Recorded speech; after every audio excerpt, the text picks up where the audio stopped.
नमस्कार, मैं हूं जल्पा क्षत्रिय और आप देख रहे हो के न्यूज नेशनल।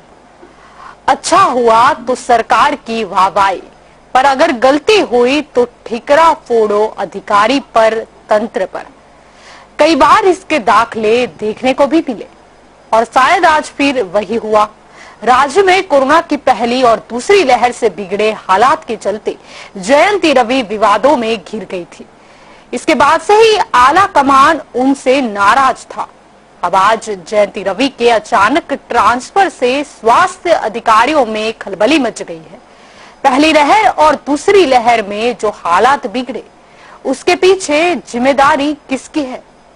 क्यों जयंती रवि पर और हमेशा तंत्र पर हार का टिकरा फोड़ा जाता है?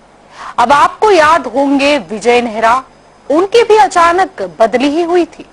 सरकार कई बार सवालों के घेरे में फंसी, लेकिन फंसता अधिकारी ही है। तंत्र की जिम्मेदारी है, लेकिन उससे ज्यादा सरकार की जिम्मेदारी है। सरकार क्या सिर्फ वाहवाही का सेहरा पहनने के लिए है और तंत्र अधिकारी हार का मटका सिर पर फुड़वाने के लिए है? सरकार अगर जागरूक होती, अगर काम करना और काम बराबर लेना सरकार को आया होता तो परिस्थिति काफी अलग होती। और बस यही हमारा आज का मुद्दा है कि सरकार की विफलता पर तंत्र दोषी। ऐसा क्यों होता है? तो आज चर्चा में हमारे साथ जुड़ चुके हैं राजनीतिक विश्लेषक की ओर से प्रकाश कापड़िया हमारे साथ जुड़ चुके हैं। सबसे पहले प्रकाश जी, आपका स्वागत है के न्यूज में। क्या कहना चाहेंगे प्रकाश जी? सरकार की विफलता होती है और तंत्र और अधिकारियों पर ठिकरा फोड़ा जाता है। जैसे कि आज की बात करें तो गुजरात की जो स्वास्थ्य प्रमुख है जयंती रवि, उनका ट्रांसफर कर दिया गया। ये जो अधिकारियों का ट्रांसफर है, ये नियमित और अनियमित दोनों तरह से होता रहता है। लेकिन जो भी इंडियन एडमिनिस्ट्रेटिव सर्विस के आदमी IAS है या IPS है, IRS है, तो उनको जो कामगिरी करने की होती है वो कॉन्स्टिट्यूशन के मुताबिक करने की रहती है, कॉन्स्टिट्यूशन ऑफ इंडिया। कहीं कहीं ऐसा होता है कि पॉलिटिशियन उनके ऊपर थोप देते हैं, यही करो, ऐसा ही करो, लेकिन उनकी मजबूरी होती है कि वो कॉन्स्टिट्यूशन ऑफ इंडिया के मुताबिक वो काम नहीं हो सकता। लेकिन पॉलिटिशियन के कहने से, जो उनके कहने से उनको करना पड़ता है। ऐसा नहीं होना चाहिए। अक्सर जो देखा गया है कि इस तरह से काम करने से क्या होता है कि जो प्रशासन है उसका नाम खराब होता है या सरकार का नाम खराब होता है, दोनों में से एक का नाम खराब होता है। जिस तरह से पहले नेहरा जी की बात बताई तो उनका कामगिरी अच्छा था, लेकिन फिर भी पब्लिक वॉइस को पॉलिटिशियन ध्यान देते, रियलिटी कुछ अलग होती है। उनको कॉन्स्टिट्यूशन ऑफ इंडिया के मुताबिक काम करना चाहिए, बाकी पॉलिटिशियन के आदेश पे काम करना चाहिए। ये कंट्रोवर्सी तभी आती है जब कॉन्स्टिट्यूशन और पॉलिटिशियन का जो रुख होता है दोनों अलग अलग दिशा में होता है, तब अधिकारी के ऊपर दोष का टुकड़ा डाल देते। ये मेरा मानना है जी। तो आम आदमी पार्टी की ओर से विशाल जी भी हमारे साथ जुड़ चुके हैं। सबसे पहले तो विशाल जी, आपका स्वागत है के न्यूज में। विशाल जी, प्रश्न वही है कि सरकार की जब विफलता होती है तो वो क्यों अधिकारी या तंत्र पर जो ठिकरा होती है हार का, वो फोड़ देती है? जैसे कि गुजरात की जो स्वास्थ्य प्रमुख है जयंती रवि, उनका ट्रांसफर कर दिया गया।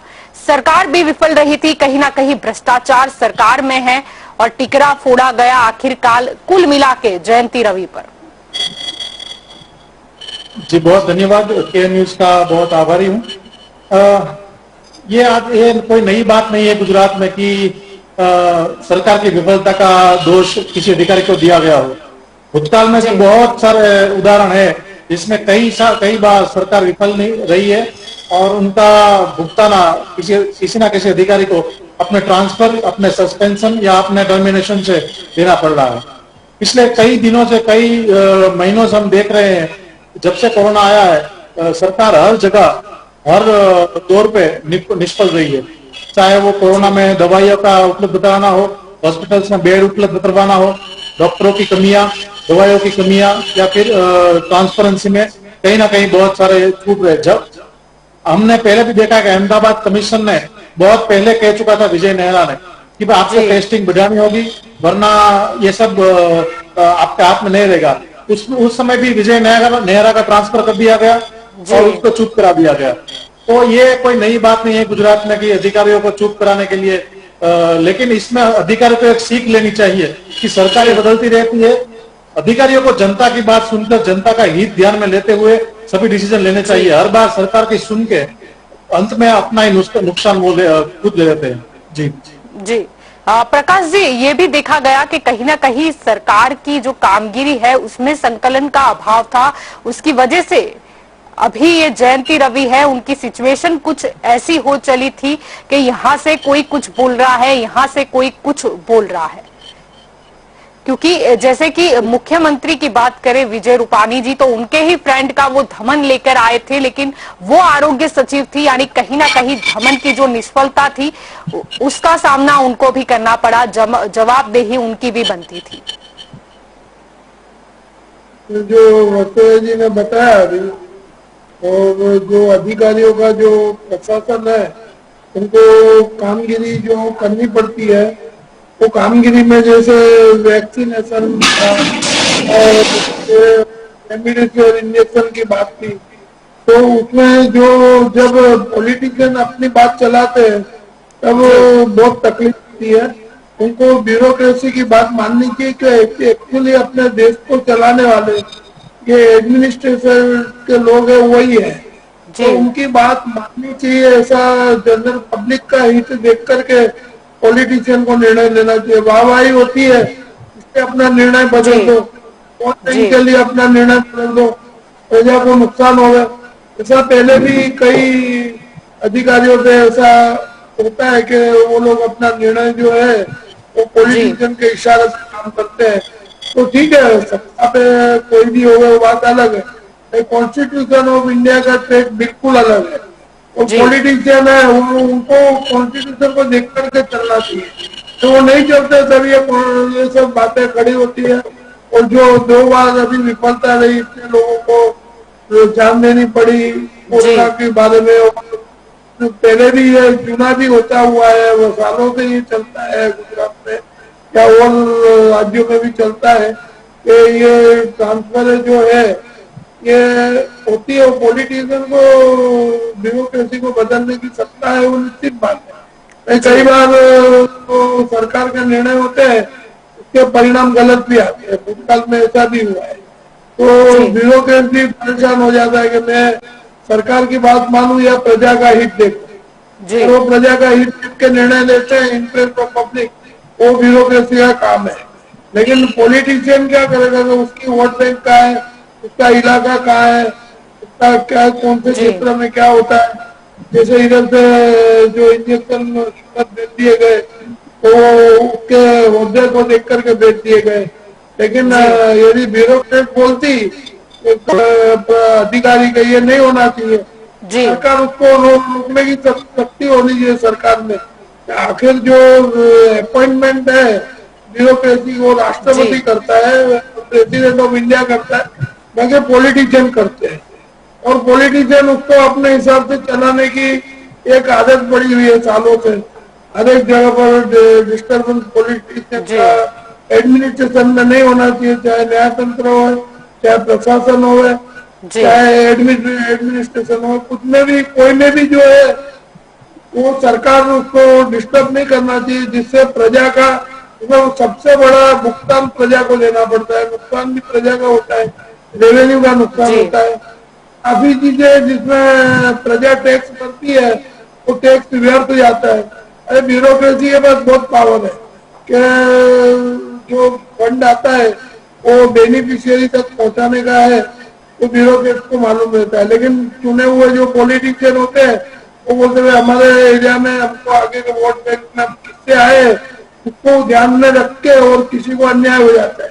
समझो कांग्रेस का कोई इलाका है या आप पार्टी का कोई इलाका है दूसरा, तो उधर वो मदद नहीं भी पहुंचती है, ऐसा भी होता है पॉलिटिशियन के। वो ब्यूरोक्रेट को ध्यान रखना चाहिए कि हमें हमको जो सत्ता दी है, हमको जो अपॉइंटमेंट किया है वो प्रेसिडेंट ऑफ इंडिया ने किया है, तो हमको जनता की सेवा के लिए किया है। जनता की सेवा के लिए किया, तो प्रजा का एक पहले देखना है। जी, नहीं कि सरकारी राजनीति के दबाव में आ जाना चाहिए। आ जाना नहीं चाहिए, उनको नहीं आना जी। चाहिए राजनीतिक दबाव में। और सामने उनको ब्यूरोक्रेट को फुल पावर है कि वो पॉलिटिशियन का कहना नहीं माने तो भी उनको कुछ कोई कर नहीं सकता है। लेकिन इसके बारे में ये लोग दबाव बनाए रखते हैं, सरकार चाहे कोई भी, पहले कांग्रेस की रही है या लास्ट बीजेपी, तो ब्यूरोक्रेट को कंट्रोल करने का पूरा जी। प्रयास गुजरात में किया गया।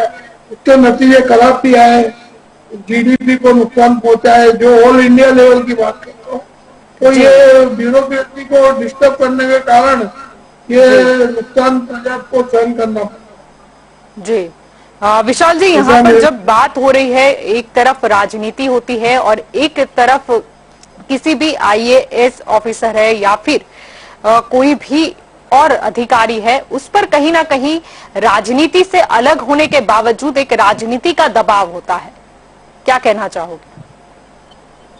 ये तो हमेशा ही रहा है कि ब्यूरोक्रेट्स पर पॉलिटिशियंस का दबाव हमेशा रहता ही है। इसका सबसे बड़ा कारण ये है कि कई सारे अफसर हैं वो अपने ट्रांसफर तबादले से मतलब डरते हैं और मतलब बार बार कहीं और जगह, किसी और जगह, और जहाँ पे कुछ निष्क्रियता हो पूरी, वहां पे ट्रांसफर किया जाता है। होनहार अधिकारियों का भी ट्रांसफर किया जाता है। तो कहीं ना कहीं इस दबाव से और कई अफसरों में ये भी मतलब एक हिम्मत रहती है कि भाई हम अगर टिकेंगे तो कभी ना कभी तो जनता का काम करने का हमें मौका मिलेगा, इसलिए वो अच्छी जगह कभी छोड़ना भी नहीं चाहते। और सबसे बड़ी बात यह है कि ब्यूरोक्रेट्स को जो सिखाया जाता है वो जनता का एक प्राथमिकता है, लेकिन पॉलिटिशियंस के दबाव के कारण हम जब ये कोरोना काल में हम कई आइसोलेशन सेंटर में घूमे हैं, कई गांव में मैं खुद गया हूँ, कई लोग हमारी टीम से भी गए हैं। हमने सब जगह देखा है कि सबसे बड़ा प्रॉब्लम, कोरोना से भी ज्यादा प्रॉब्लम बड़ा है पॉलिटिशियनों का, क्योंकि बहुत ज्यादा अधिकारियों के ऊपर, डॉक्टरों के ऊपर दबाव है और उसके ऊपर बहुत सारी तानाशाही ये लोग कर रहे हैं, क्योंकि अपना ही पावर चलाना, अपने परिवार का चलाना, ये सब बहुत जगह चालू है। तो आखिर में अधिकारी क्या करेंगे, क्योंकि उसे कैडर छोड़ के तो कहीं जाना नहीं होता है। तो सेंट्रल गवर्नमेंट और कई बार स्टेट गवर्नमेंट्स की सेम गवर्नमेंट होती है, उसमें भी फंस जाते हैं और इन पॉलिसियों में ना फंसते हुए फिर अंत में ब्यूरोक्रेट्स को पॉलिटिशियनों के आगे झुकना ही पड़ता है हर बार, वरना तबादले और ट्रांसफर, टर्मिनेशन, सस्पेंशन कई जगह, ये गुजरात में तो एक ऐसा उदाहरण भी है, आपने शायद मतलब पता हो तो, जूनागढ़ में डॉक्टर चिंतन वैष्णव करके मामलतदार थे, एग्जीक्यूटिव मजिस्ट्रेट, उनको अच्छे काम के लिए उसको टर्मिनेट किया गया। मतलब आप सोच सकते हो कि कई जो अच्छा सोचेंगे जनता का, उसको फिर किसी ना किसी कारण देके दिखा और यही दिया शायद विजय नेहरा के साथ हुआ था। उन्होंने बात की थी कि टेस्टिंग को बढ़ावा मिलना चाहिए। उन्होंने कहा था कि अभी समय नहीं है, आप अगर किसी भी फैक्ट्री वालों को मतलब जो भी व्यापारी वर्ग है, अभी आप खोलने की इजाजत देने की प्लानिंग कर रहे हो। तब भी बोला गया था कि मुख्यमंत्री के रूपानी के साथ में उनका कुछ अनबन हुई है, इसकी वजह से फिर अचानक से उनका ट्वीट आया था कि वो कोरोना ग्रस्त हो चुके हैं और फिर उनका ट्वीट आता है कि उनकी बदली हो चुकी है। जी, इसीलिए विजय नेहरा जी बहुत ईमानदार, बहुत ही निष्ठावान और बहुत ही सटीक कामगिरी के लिए जाने जाते हैं। वो डिमोलिशन के लिए कामगिरी हो, कोरोना के लिए हो, उन्होंने 2 साल पहले कहा था, वो हाईकोर्ट ने अब जाकर कहा है और अब सरकार बोल रही है कि हम आरटीपीसीआर करेंगे, हम ये करेंगे। तो भाई विजय नेहरा ने आपको 2 साल पहले बोल दिया था, तब उसका मान लेना चाहिए था ना।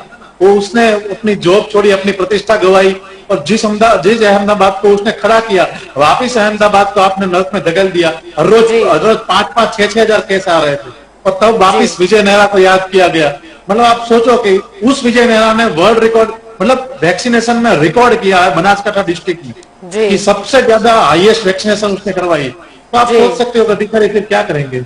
जी, वैक्सीनेशन से याद आया प्रकाश जी, यहाँ पर कुछ मसला ये भी है कि वैक्सीनेशन में जिस तरीके से धीमी रफ्तार नजर आ रही है गुजरात में, और अभी तो निजी अस्पताल के पास स्टॉक उपलब्ध है 1000 रुपए लेकर वैक्सीन लगाने के लिए, लेकिन सरकारी जो केंद्र है वो बंद हो रहे जा रहे हैं, या तो फिर मामूली जनसंख्या की बात करें उनको सिर्फ वैक्सीन दी जा रही है और रजिस्ट्रेशन के लिए लाखों की तादाद में जो लोग हैं वो रोज वेटिंग में ही नजर आ रहे हैं।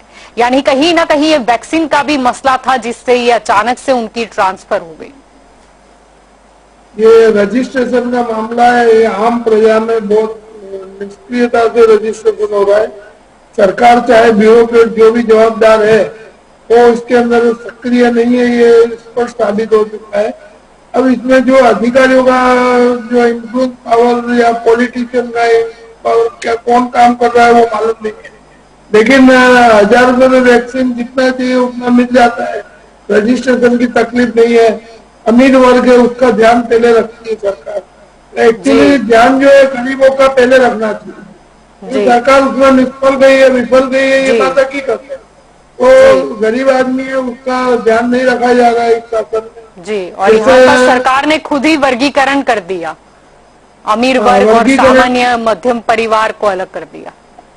इसमें क्या है कि जो गुजरात की पोजीशन है इसमें ऐसा है कि जो ब्यूरोक्रेट्स है, एक प्रजा का आवाज है कि एक 100% प्योर ब्यूरोक्रेट होते हैं, नॉन करप्ट मतलब ईमानदार।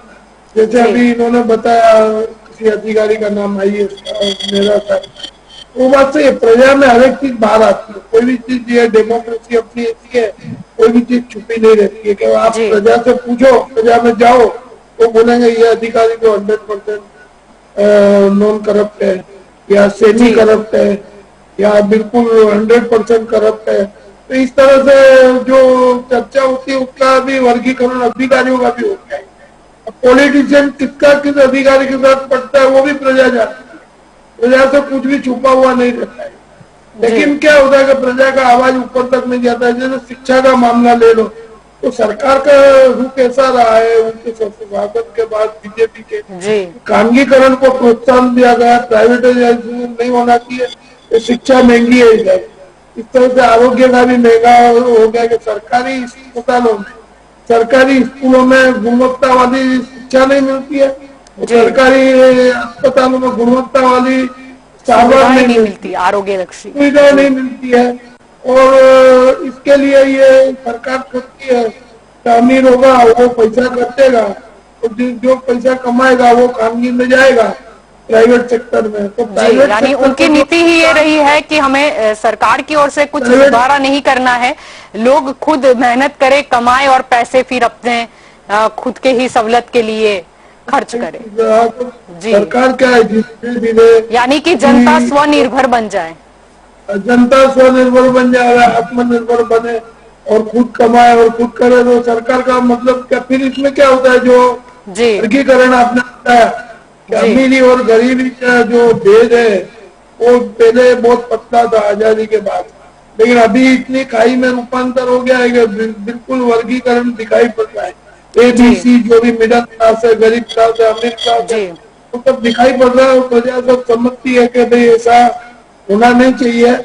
और ये जो हो रहा है वो प्राइवेट सेक्टर को जो प्रोत्साहन है वो हमारे 130 करोड़ की जनता है, उसमें मोर देन 65% BPL लोग है, बिलो पॉवर्टी, और वो इसमें अपने प्राइवेट सेक्टर को प्रोत्साहन देंगे तो जनता को नुकसान पहुंचेगा और अमीर ज्यादा अमीर बनता जाएगा।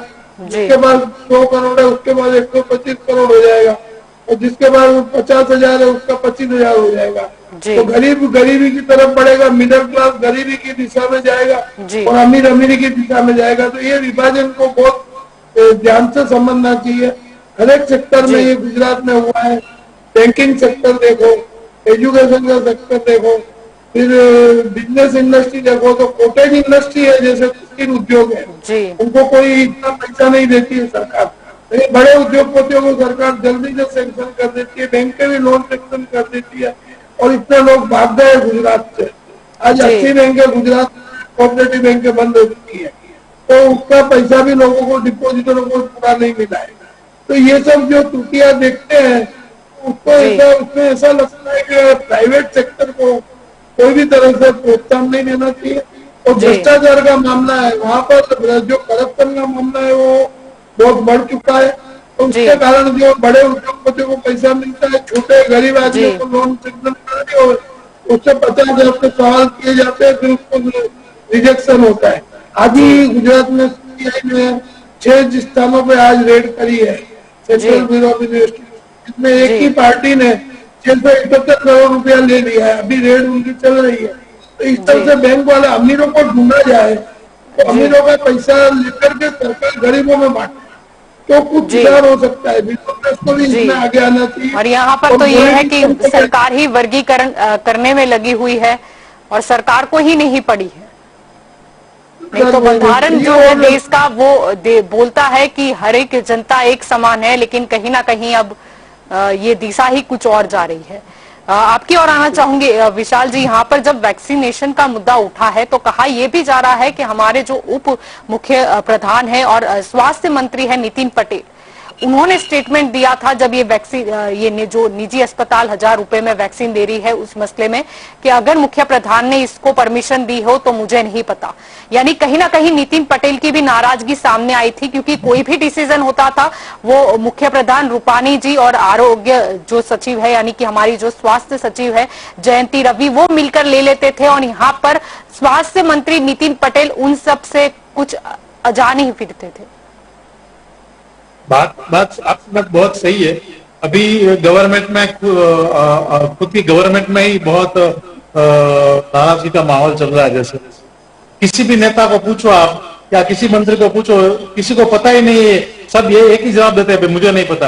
अगर भाई आप सबको नहीं पता, पता किसको है? ये पहले बताओ जनता को कि पता किसको है। अगर किसी को नहीं पता, कभी सीआर पाटिल जी बोलते हैं कि मुझे नहीं पता, कभी बोलते हैं विजय रूपाणी मुझे नहीं पता, कभी बोलते हैं नितिन पटेल मुझे नहीं पता। भाई पता किसको है वो बताइए पहले जनता को। जनता को आपके साथ क्या चल रहा है उससे कोई तकलीफ नहीं है। जनता को वैक्सीन चाहिए, पूरी टेस्टिंग चाहिए, दवाइयां चाहिए, और ये लॉकडाउन कब आप रिमूव करोगे उसका जवाब चाहिए। क्योंकि अभी आप देखो कि जैसे ही कोरोना जरा आर्थिक कटौकटी का बहुत ही खराब माहौल चलने वाला है। क्योंकि अभी सारे बिजनेस, सारे छोटे व्यापार, सारे छोटी दुकानें सब टूट चुका है। आप ये सोच लीजिए। और उसके सामने सरकार कोरोना, चलो लोगों ने बहुत साथ सहकार दिया है, लोगों ने बोला कि भैया ओके लॉकडाउन हम तैयार हैं, लेकिन अगर लॉकडाउन करते हो तो आप कम से कम टेस्टिंग बढ़ाइए, दवाइयां बढ़ाइए, बेड बढ़ाइए, वैक्सीनेशन ड्राइव को परास्त करने के बारे में तो सोचिए। जी आप जो भी पाबंद कर रहे हो लेकिन उसके सामने सरकार हमेशा निष्क्रिय। अगर 6 महीने लॉकडाउन करने के बाद भी अगर आप 25 लाख लोगों का टेस्टिंग नहीं कर पाते हैं गुजरात में, 50 लाख लोगों का टेस्टिंग नहीं कर पाते सूरत गुजरात में, तो आप कैसे बोल रहे हो कि लॉकडाउन सफल रहेगा? लॉकडाउन तभी सफल रहेगा कि अगर लॉकडाउन में सब घर में है तो आप टेस्टिंग के बढ़ावा कीजिए। यहाँ तो कई जगह सूरत में तो हमने एक जगह रेड मारी थी कि जो रथ चलाए जाते हैं उसमें डुप्लीकेट टेस्टिंग, डुप्लीकेट रिपोर्ट तैयार कर जा रहे हैं, मतलब बगैर टेस्टिंग के रिपोर्ट करे जा रहे हैं। भाई आप सोचो कि आप क्या कर रहे हो। आप हजारों लोगों की जान खतरे में डाल के लोगों का धंधा व्यापार बंद करवा के फिर आप कुछ नहीं कर पा रहे और उसके ऊपर एक्शन क्या लिया जाता है? तो नितिन पटेल बोल रहे हम उसके ऊपर कड़ी कार्रवाई करेंगे। आज तक एक भी मुझे ऐसी कार्रवाई नहीं दिखी जो कड़ी से कड़ी कार्रवाई की गई हो, किसी के ऊपर भी नहीं, कुछ भी नहीं हुआ। जी, सब दब जाता है। तो अगर कहीं ना कहीं आप एक साइड से इसके लिए यही था कि सब एक दूसरे पर छोड़ रहे हो, तो जनता पूरा साथ सरकार दिया, सब किया, लेकिन सामने सरकार ने एक भी ऐसा कदम नहीं उठाया कि जिससे टेस्टिंग बढ़े।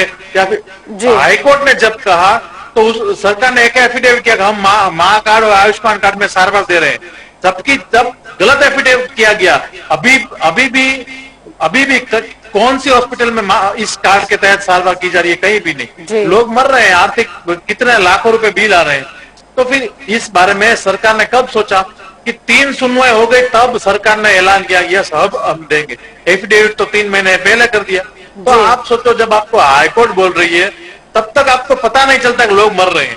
मतलब आपको कैसे सरकार को बोला जाए कि लोग मर रहे हैं? इसके लिए कोई प्रावधान हो तो मुझे तो नहीं पता कि भाई सरकार को कैसे सचेत किया जाए कि लोग मर रहे हैं। सही बात बताई आपने। जो आंकड़े आ रहे थे उसमें भी काफी लोग जो है वो असमंजस में थे कि ये क्या हो रहा है। अगर शमशान के बाहर के दृश्य देखे तो आंकड़ा कुछ और मालूम पड़ता था, और अगर सरकारी आंकड़े पर ध्यान दे तो कुछ और ही मालूम पड़ता था। प्रकाश जी, मैं आपकी ओर आना चाहूंगी। जब यहाँ पर बात हुई है कि कितने लोग कोरोना से मरे, तो इसमें यह भी हुआ था कि सूरत में जब मुख्य प्रधान विजय रूपाणी और उप मुख्य प्रधान नितिन पटेल गए थे तो वहां पर प्रेस कॉन्फ्रेंस में विजय रूपाणी ने ऐसा बोला था कि 58 जो केस है वो आए हैं। तब एक पत्रकार ने उन्हें कहा था कि जयंती रवि मैडम ने तो कहा कि 14 केस आए हैं, और फिर विजय रूपाणी जी ने बोल दिया कि मने खबर न थी, यानी कि मुझे नहीं पता।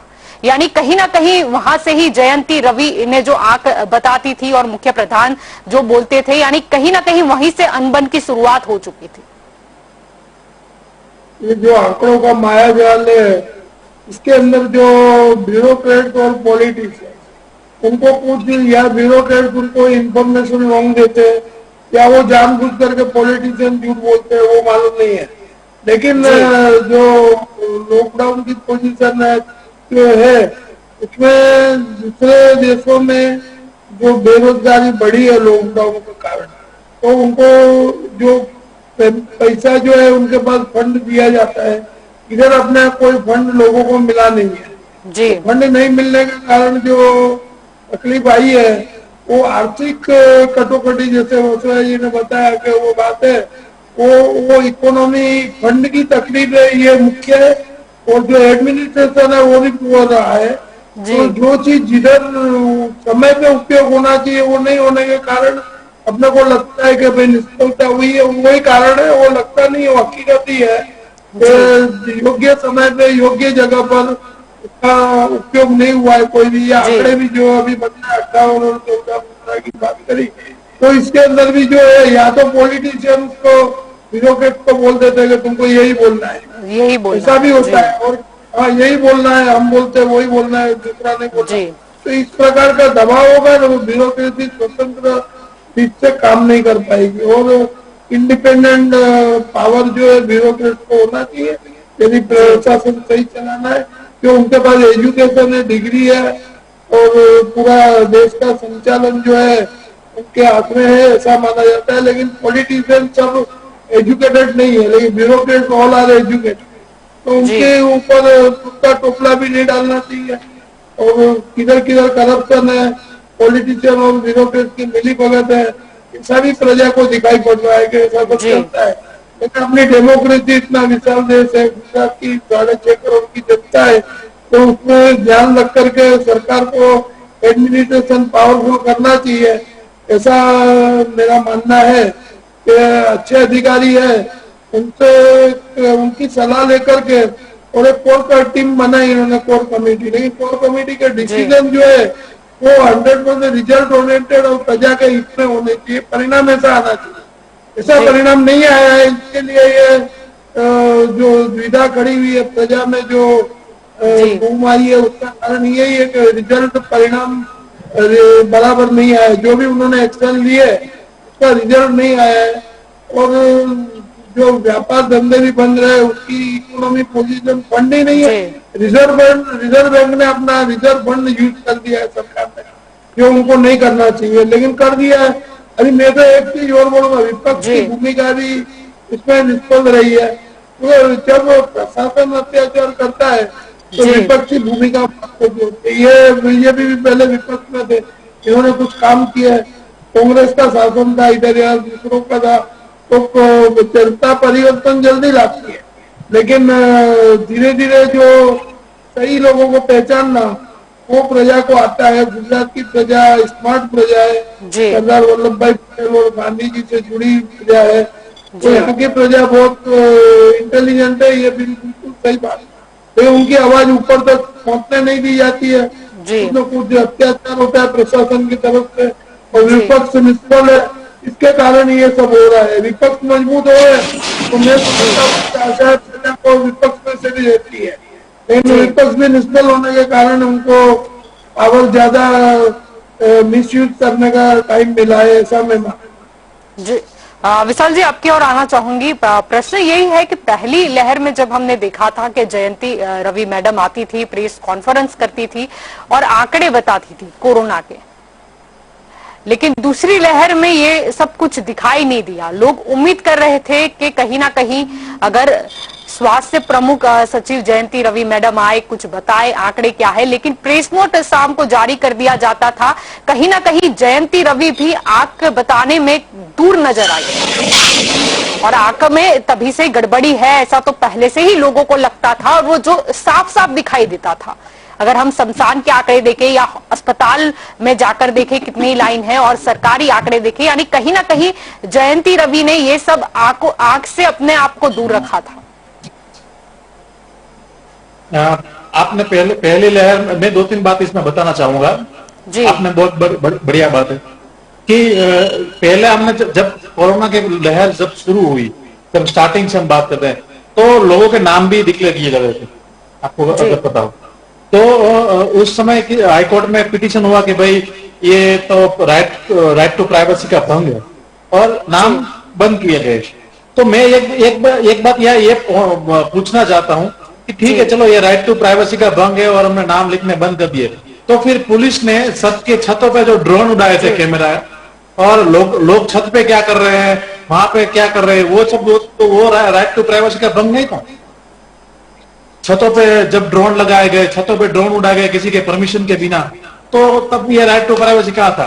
दूसरी बात, आपने बहुत सही कहा कि पहली बार आंकड़े बताए जाते थे, उसमें भी मिसमैच था कि सूरत में मौतें ज्यादा होती है, महानगर पालिका के आंकड़े अलग थे और सरकार के आंकड़े अलग थे। महानगर पालिका कहती है कि आज हमारे यहाँ 200 पॉजिटिव है और 15 मौत है, तो सरकार कहती है कि सूरत में सिर्फ 2 ही मौत हुई है और सिर्फ 100 पॉजिटिव है। ये हमने बहुत बार देखा और बहुत बार पकड़ा भी है।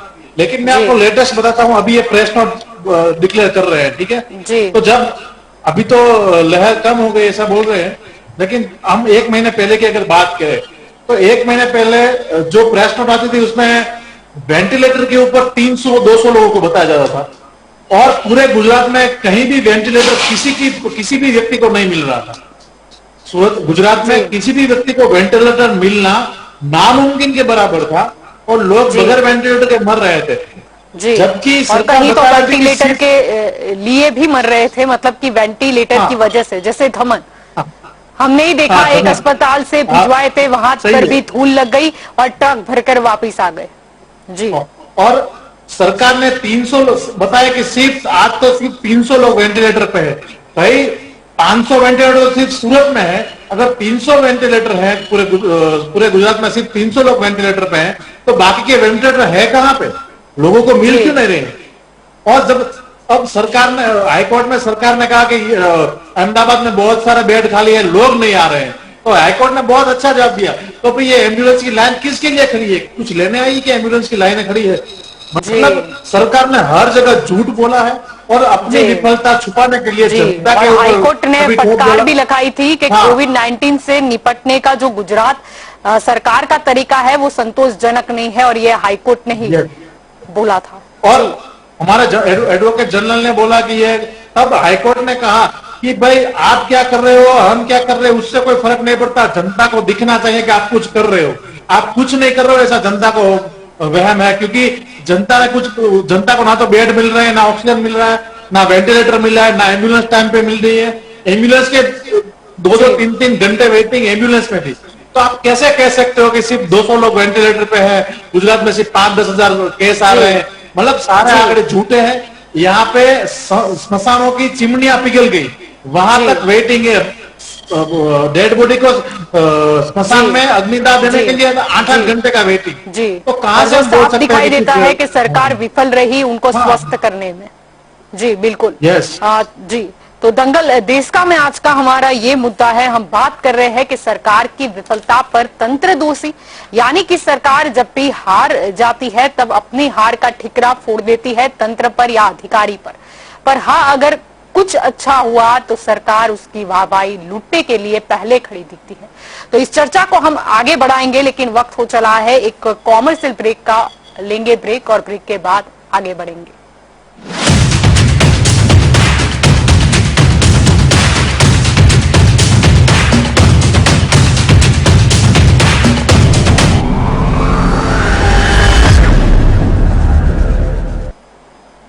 Welcome back. आप देख रहे हो दंगल देश का। अब चर्चा को आगे बढ़ाते हैं। आज का हमारा मुद्दा है कि सरकार की विफलता पर तंत्र दोषी, हमेशा अधिकारियों के सिर पर ही क्यों मटका फोड़ा जाता है। अब चर्चा को आगे बढ़ाते हैं। प्रकाश जी, मैं आपकी ओर आना चाहूंगी। मुख्य प्रधान विजय रूपाणी जी तो स्टेटमेंट दे रहे थे कि हम तो तीसरी लहर से लड़ने के लिए भी सक्षम है, तो फिर अचानक से स्वास्थ्य प्रमुख सचिव जयंती रवि की बदली क्यों हो गई? अगर सक्षम है, अगर सब कुछ ठीक चल रहा था तो अचानक से बदली क्यों? तो क्या है, जब पहली लहर आई थी तो उस समय हमारे लिए भी, प्रजा के लिए, देश के लिए, अधिकारियों के लिए, पॉलिटिशियन के लिए नई बात थी कोरोना। और उस टाइम पे जो कुछ हुआ और जो भी घुमाया, जो भी हुआ उसमें तो कितनी हॉस्पिटलों ने बहुत बड़े रेट रखे, 15 लाख के पैकेज करते थे, 17 लाख के करते थे, 18 लाख के करते थे। कितनी हॉस्पिटल, नामांकित हॉस्पिटलों में ये सब हुआ और लोगों को भय का वातावरण बहुत था। अभी जो दूसरी लहर आई और तीसरी लहर आने की जो संभावना है जी, उस बीच में अभी प्रजा का भय कोरोना से कम हो चुका है, ये बात निश्चित है। अभी प्रजा में वो जो पहले का भय था वो अभी नहीं है। लॉकडाउन जो है वो खोल देना चाहिए। और दूसरा जो ये ट्रांसफर का बात है वो पहले भी ये बात चल रही है, अभी ट्रांसफर होगा, ऐसी बातें चलती आई थी। लेकिन वो अभी इसलिए ये हुआ कि सरकार की पोजीशन पहले से पब्लिक में, प्रजा में कोरोना का भय का वातावरण कम हुआ है, जिससे गंभीर परिस्थिति में उनकी ट्रांसफर करते तो उसमें एलिगेशन भी होता है, प्रजा नाराज भी होती है, प्रजा खुश भी होती है। और जो अभी किया गया ट्रांसफर वो कोई एलिगेशन नॉर्मल रूटीन ट्रांसफर दिखाई पड़े, इस तरह से जो पॉलिटिशियन का सिद्धांत रहता है उस तरह से हुआ है, ऐसा प्रजा करना। जी प्रकाश जी, ये भी बीच में सुना गया था कि जयंती रवि के जो हस्बैंड है उनकी एक कंपनी थी जिसे डेटा एंट्री का काम दिया जा रहा है, जिसके बाद में जयप्रकाश सिंह भरे जो कि आरोग्य ही सचिव है वो भी सामने आए थे और बाद में उन्होंने लेटर लिख के वही कंपनी का जो कॉन्ट्रैक्ट है वो रद्द कर दिया था। ये मसला बहुत ही उठा था, यानी तब से ही भ्रष्टाचार के खिलाफ आवाज वो लग रही थी कि कहीं ना कहीं ये करप्शन हो रहा है और ये जो आपत्ति है कोरोना की उसको अवसर में कुछ अधिकारी बदल रहे हैं और सरकार के साथ उनकी कुछ मिली भगत चल रही है। ये जो पहले ये बात हुई थी, ये बात न्यूज में और दूसरी जगह पर चली थी कि मैं ऐसा मानता हूँ ये इन्वेस्टिगेशन का सब्जेक्ट है, इसमें कुछ प्रतिशत देना थोड़ा संभल के देना पड़े। लेकिन अपने इधर आयोग बना हुआ है, लोकपाल बना हुआ है, विजिलेंस कमिश्नर बने हुए हैं, आयोग बना हुआ है, तक्केदारी आयोग में जो सरकार को जाकर के उसकी जांच करने के लिए अपने अखबारों में आने से या एलिगेशन करने से कुछ निर्णायक रास्ता नहीं निकलता है। तो उसकी इन्वेस्टिगेशन प्रॉपर वे से होनी चाहिए, वो इधर नहीं हुई है। इसके लिए ये सब जो एलिगेशन हुए उसमें आगे कोई इन्वेस्टिगेशन नहीं हुआ।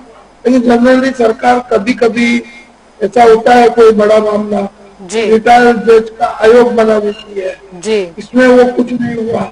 विजिलेंस इंक्वायरी भी कुछ नहीं हुई, तो विजिलेंस को बैठाते उसके लिए कि भाई प्रजा के पैसे का ध्यान रखे, तक्केदारी आयोग बना हुआ है। लेकिन उसका उपयोग जो है वो बैंक जो इधर लोकपाल थे जो उसका भी कम करने में बहुत टाइम लगा था। अभी कोई केस जो पॉलिटिशियन के विरुद्ध लोकपाल में जाते ही नहीं है। और राज्य का जो लोकपाल है वो विजिलेंस कमिश्नर भी क्या काम करते हैं वो मालूम नहीं, स्टाफ कम है और भ्रष्टाचार करने वालों की संख्या बहुत है। अच्छा, एसीबी में भी अभी कुछ जागृति आई थी तो ये सब चला था, लेकिन एसीबी क्या होता है वो रनिंग पे क्या प्रत्यक्ष साबित हो सके उसमें। अभी ये इन्वेस्टिगेशन का सब्जेक्ट है, ये रिटायर्ड जज के इन्वेस्टिगेशन का सब्जेक्ट है। तो ऐसा कोई अपॉइंटमेंट सरकार समयान्तर पर करती है तो इस बारे में, कोरोना के बारे में कोई भी जांच नहीं हुई। जैसे डॉक्टर कई लोग थे जो डॉक्टरों का लाइसेंस भी रद्द हुआ, उन्होंने जो सरकार ने बनाया कि आईसीयू में रहने पे ये चार्ज लगेगा, जनरल वार्ड में रहने पे ये चार्ज, ये सब चार्ज फिक्स हुए। लेकिन उससे ज्यादा पैसे हॉस्पिटलों ने लिया है, बड़ी हॉस्पिटल। जैसे भी वैक्सीनेशन का काम प्राइवेट सेक्टर को दिया, इससे पहले लोगों को सरकारी हॉस्पिटल को सुविधा नहीं मिलने के कारण लोगों को कर्जा लेकर के भी सारवार लेने के लिए उनको प्राइवेट सेक्टर में जाना पड़ा, प्राइवेट हॉस्पिटलों में जाना पड़ा। उधर क्या हुआ वो उसका जो कोई हिसाब किताब नहीं है। लेकिन सरकार को जो करना चाहता था उसमें सरकार फिर भी अभी भय का माहौल कम हुआ है। तो प्रजा के हित की बात है कि लोग अभी बाहर निकलते हैं, ट्रैफिक दिखाई पड़ता है, तो अभी लॉकडाउन कम करना चाहिए और व्यापार जो गतिशील करना चाहिए, जो गति व्यापार की धीमी होती है उसको बढ़ाना, ऐसा मेरा अभिप्राय है। जी विशाल जी, आपकी ओर आना चाहूंगी। जैसे कि हम बात कर रहे हैं कि स्वास्थ्य प्रमुख सचिव की का ट्रांसफर कर दिया गया है। मुख्यमंत्री विजय रूपाणी जी कह रहे थे कि हम तो तीसरी लहर से लड़ने के लिए भी सक्षम हैं। हालांकि दोनों लहर में हम नाकामयाब रहे हैं, यानी कि सरकार विफल रही है।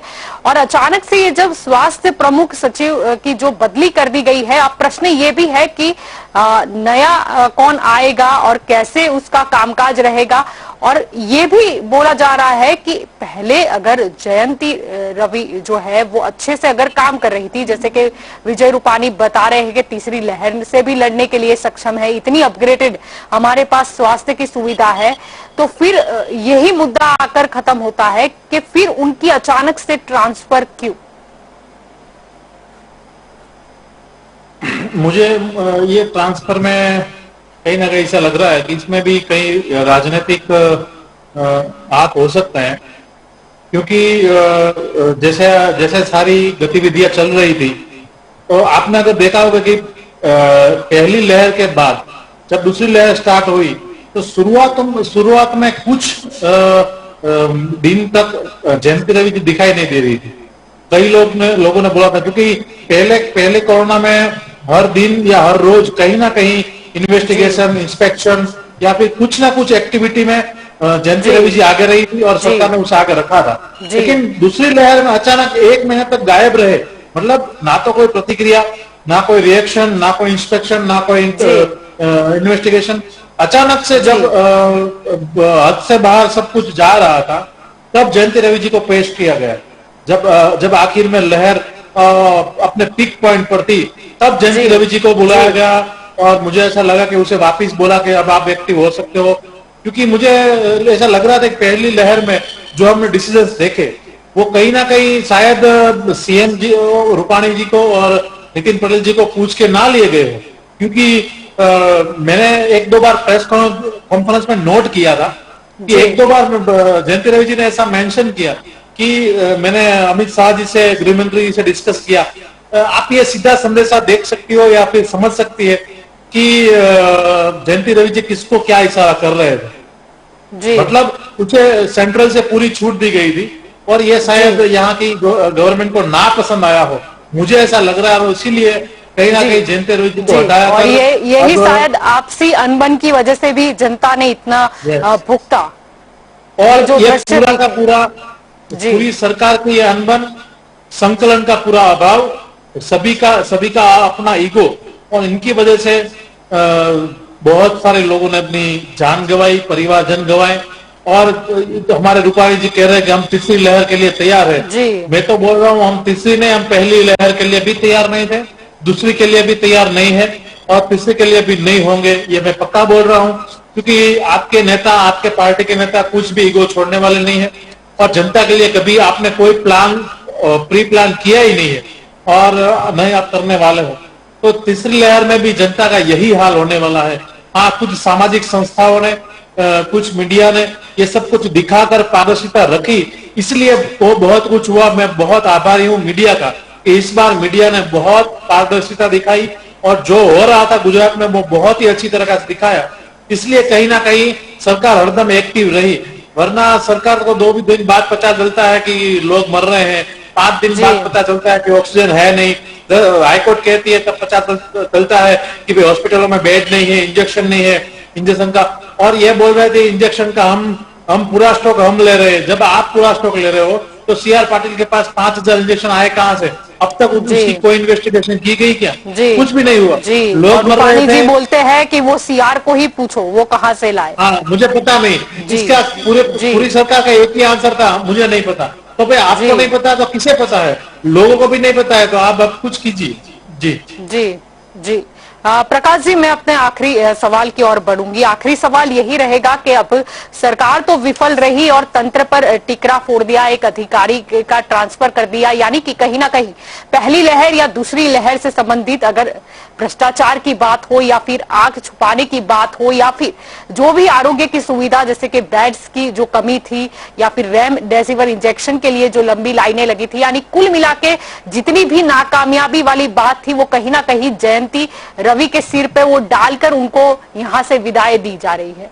यानी कि सरकार अब छूट जाएगी और नए जो भी स्वास्थ्य प्रमुख सचिव आएंगे वो भी यही कहेंगे कि मैं यहां पर था नहीं तो मुझे नहीं पता।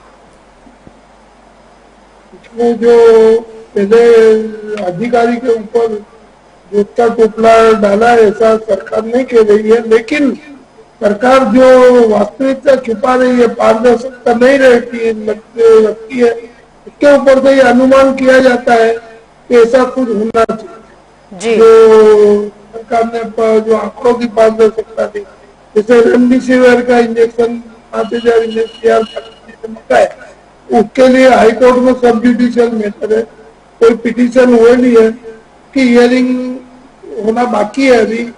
तो इस तरह से जो प्रजा के बीच में मतभेद पैदा करके और इधर की अहमदाबाद की इधर से 5,000 इंजेक्शन उधर भेजना, वो भी न्याय के हित में नहीं था और जन हित में नहीं था। इसके लिए कोर्ट ने ऑनरेबल हाई कोर्ट ने उसको एडमिट किया है और उसके ऊपर निर्णय जो भी आएगा वो हाईकोर्ट का निर्णय रहेगा, वो आखिरी रहेगा या सुप्रीम कोर्ट में वो पिटिशनर जिसने करी है वो जा सकता है। तो ये सब जो अभी जो वातावरण है उसके मुताबिक फिर भी हमको पॉजिटिव सोचना चाहिए, सकारात्मक सोचना चाहिए। अब होगा वो अच्छा होगा, सरकार भी अभी जाग जाएगी, ऐसा हम सोचते चलते। प्रजा ये सोच रही है कि हमें अच्छे दिन के सपने देखते रहने चाहिए। अच्छे दिन के सपने भी आएंगे ऐसा लग रहा है, लेकिन अभी सरकार को क्या करना है वो सरकार को पॉलिसी पे डिपेंड है कि उसकी सैद्धांतिक निर्णय है।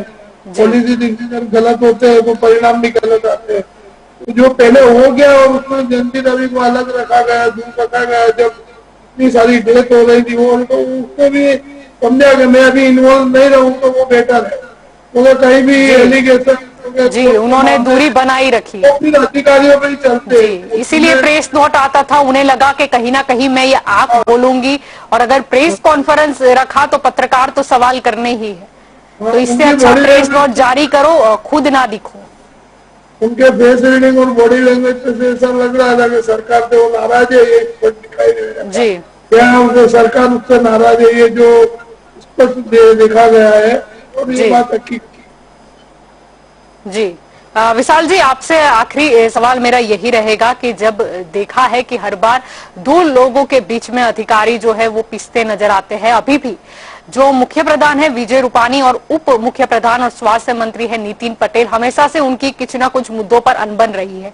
विजय रूपानी जी जो हमेशा से ऐसे स्ट्रेट फॉरवर्ड बोल देते हैं मुझे नहीं पता, या तो फिर नितिन पटेल उन्हें गाइड करते नजर आते हैं प्रेस कॉन्फ्रेंस में कि आप ये बोलिए। नितिन पटेल उनके पास पूरा होमवर्क होता है, भले ही वो उप मुख्य प्रधान है लेकिन कई बार वो मुख्य प्रधान की भूमिका में नजर आते हैं। पर इन दोनों की अनबन की वजह से और उनको जो नितिन पटेल को स्वास्थ्य मंत्री होने के बावजूद जो कुछ मुद्दों से स्वास्थ्य के रिलेटेड मुद्दों से भी दूर रखा गया है, कहीं ना कहीं इन सब चीजों का ही भोग जयंती रवि बनी है। जी, आपने बहुत सही कहा कि मुख्य प्रधान स्वास्थ्य मंत्री नितिन पटेल को इससे दूर रखा जा रहा है, लेकिन आप एक बात ये भूल गई कि गुजरात में तो ये फैशन है, कृषि मंत्री गृह मंत्री का काम करता है, गृह मंत्री शिक्षण मंत्री का करता है, एजुकेशन मिनिस्टर कृषि मंत्री का करता है, मतलब एक दूसरे के अनाउंसमेंट भी अलग अलग मंत्री करते हैं। आपको जो पद दिया गया, जो आपका पद दिया गया उसके बारे में कुछ सोचिए। नितिन पटेल ने आज तक कभी नहीं किया कि हम स्वास्थ्य के लिए ये कर रहे हैं। जब भी मुख्य प्रधान या सरकार विफल रहती है और जब किसी को जवाब देना जरूरी बन जाता है तब किसी अधिकारी को या फिर नितिन पटेल जी को पेश किया जाता है, लेकिन जब वाहवाही लूटनी हो, वाहवाही लूटनी हो और जब भी उनके ही क्षेत्र के डिसीजन लेने हो तो कोई और लेता है, और जब कुछ गड़बड़ हो जाए तो लो आपकी जिम्मेदारी है, आपका ही है। किसी सचिव को मैं फिर कह रहा हूँ तीसरी लहर आएगी या नहीं आएगी वो तो भविष्य जानेगा। लेकिन अगर आएगी तो फिर एक अधिकारी बदनाम होगा, फिर वो ट्रांसफर होगा, जी। फिर वो सस्पेंड होगा। जी। लेकिन इस नेताओं को कुछ नहीं होने वाला, ये मैं लिख के देता हूं, किसी को कुछ नहीं होगा। ये अपनी आपसी अनबन, अपने आपसी ईगो को छुपाने के लिए अधिकारियों की और अधिकारियों के जरिए ये जनता का भोग लेने के लिए ही ये सरकार अभी काम करी है, मुझे ऐसा लग रहा है। जी बिल्कुल। तो दंगल देश का में आप दोनों इस चर्चा में हमारे साथ जुड़े, इसलिए आपका शुक्रिया। धन्यवाद। धन्यवाद। तो दंगल देश का में आज का हमारा मुद्दा था कि सरकार की विफलता पर तंत्र दोषी। हमेशा से देखा गया है कि डिसीजन जब लेना होता है तब स्वास्थ्य मंत्री नितिन पटेल हैं, उनको पूछा नहीं जाता। उन्हें अगर मीडिया पूछे तो वो ओपनली बोल देते हैं कि मुझे नहीं पता। अगर मुख्य प्रधान ने डिसीजन लिया है तो उनसे पूछो, उन्होंने परमिशन दी हो तो। और यही चीज होती है कि आपसी अनबन की वजह से भोग बन जाते हैं अधिकारी, भोग बनता है तंत्र। सरकार की विफलता होती है, सरकार उचित समय पर उचित निर्णय नहीं लेती और फिर उनकी जो हार का ठिकरा होता है वो अधिकारी और तंत्र पर फूटता है।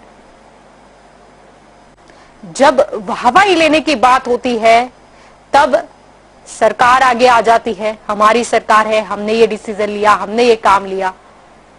लेकिन जब कुछ गड़बड़ होती है और जब सरकार सोई रहती है तो वो ये दिखाती नहीं है कि हमारी गलती थी, हम सोए थे, लेकिन वो दिखाते हैं कि तंत्र की चूक हुई है, अधिकारी जो है उन्होंने बराबर काम नहीं किया।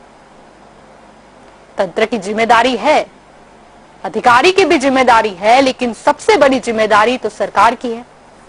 उन्हें ध्यान रखना है, उन्हें काम करना भी है और करवाना भी है। और कहीं ना कहीं हम देखते भी आए हैं कि अभी जो सरकार है या मुख्य प्रधान है उनका इतना कंट्रोल नहीं रहा तंत्र पर, ना आईएएस पर यानी कि सचिवों पर, और इसी का भोग शायद जनता बनती है। अब पता तो हर चीज का रहना चाहिए और सरकार को भी सीखना चाहिए कि अंदरूनी जो झगड़े हैं वो बाहर ना आए और इसका भोग जो है वो लोग ना बने। अब लोगों को भी मैं ये यहाँ पर से अपील कर देना चाहूंगी कि कोरोना कहीं गया नहीं है, आपको अभी भी सावचेती बनाई रखनी है, आपको मास्क पहनना है, आपको 2 गज की दूरी का पालन करना है। आपको हमेशा याद रखना है कि आप सुरक्षित रहोगे, आपका परिवार सुरक्षित रहेगा तो ही आप आगे बढ़ पाओगे। बाकी तो आप जानते ही हो कि अगर सरकार विफल हुई तो उन्हें तो पता ही है कि खुद की विफलता को कैसे छुपाना है, किसके सिर पर सारी जो अपना हार है उसका ठिकरा फोड़ना है, वो सरकार भली भांति जानती है। इसीलिए बेहतर यही होगा कि हम कहीं ना कहीं विफल ना हो जाए। हमारी जो जिम्मेदारी है सोशल डिस्टेंसिंग का पालन करने की, कोरोना को गाइडलाइन को फॉलो करने की, उसमें हम विफल ना हो तो अच्छा है, वरना हमारे पास वो ऑप्शन नहीं है जो सरकार के पास है, वो याद रखना है हमें। तो दंगल देश का मैं अभी बस इतना ही। ज्यादा जानकारी के लिए आप जुड़े रहे के न्यूज के साथ। नमस्कार।